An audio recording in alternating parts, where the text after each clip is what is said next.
Hey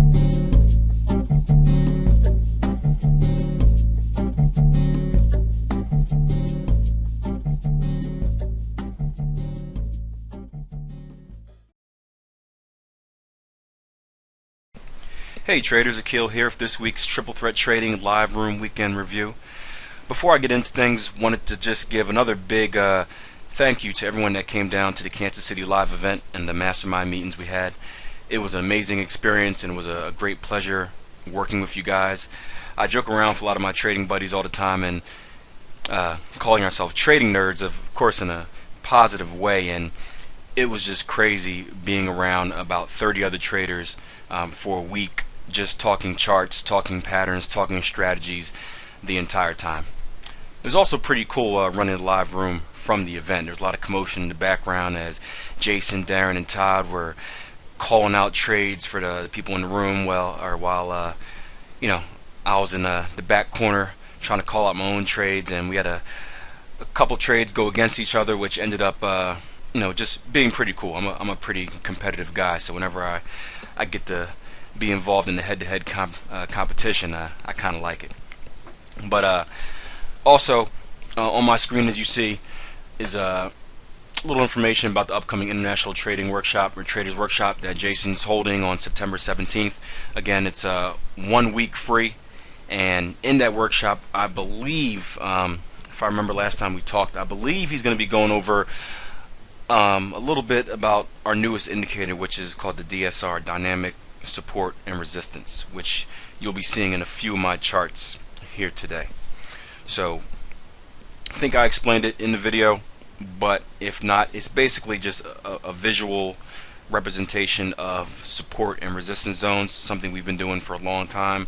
But I'll tell you what, it makes trading that much easier, and it makes it that much more convenient, especially if you're on the lower time frames and you're used to zooming out to higher time frames to find support and resistance levels, then back down to your trading time frame to trade, and it just gets rid of all that back and forth. So hope you guys enjoy it. It's a short video. I had a little household emergency on Friday, so there was no room then, but still was able to get some pretty cool trading and educational examples for you guys. So hope you enjoy this week's video, and of course I'll see you guys next week as well.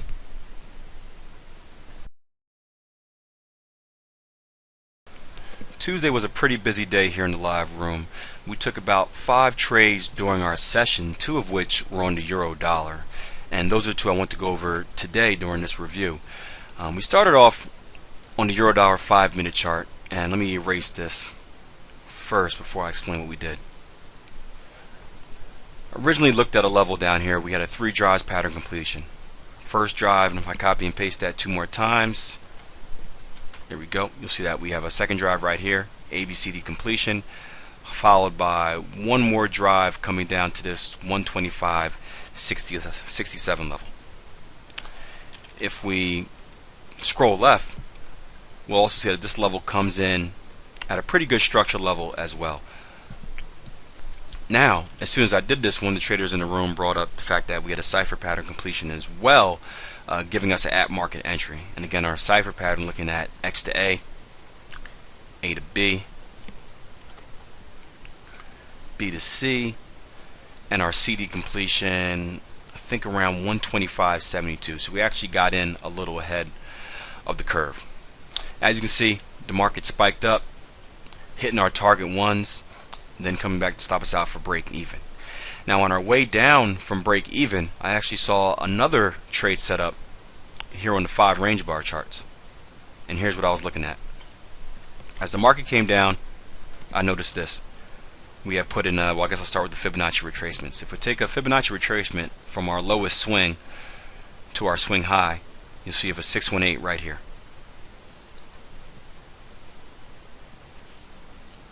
If I take another Fibonacci retracement from our second swing, you'll see our 618 lines up right with a 786 as well.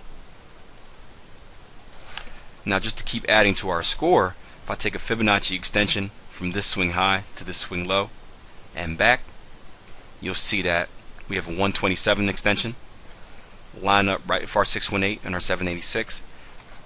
Lastly, if I take a Fibonacci inversion from this inside leg, we'll see that our 1618 extension or inversion, along with our 1414 here in the middle, is going to line up with this Fibonacci cluster as well.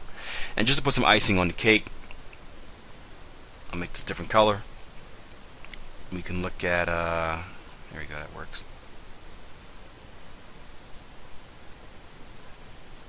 We can look at an ABCD completion coming in to that same level. So a big Fibonacci cluster and ABCD completion. So you know what we did? We bought them right back up here at market on aggressive orders. You see the market retraced a little bit down into our DSR level, and for you guys that don't know about the DSR, you'll find out next week during the International Traders Workshop. But we bounced right off that level, shooting right back up, giving us target ones once again. So a perfect example of how you can take one pair throughout the day and get multiple trading opportunities on it. And today Euro went in our favor, giving us 2 for 2.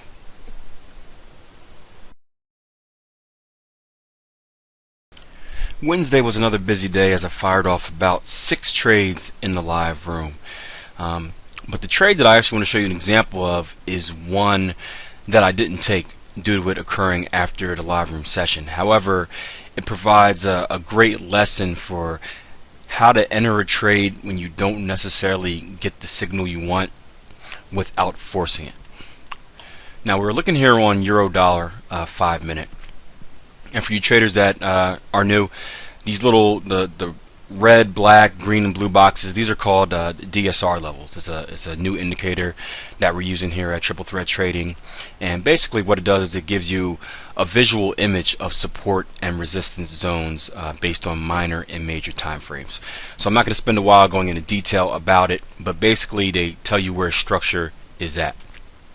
As you can see on Euro Dollar, was waiting for this level of structure to be hit the entire day basically, and towards the end of our session we spiked down and spiked right up into our structure level here.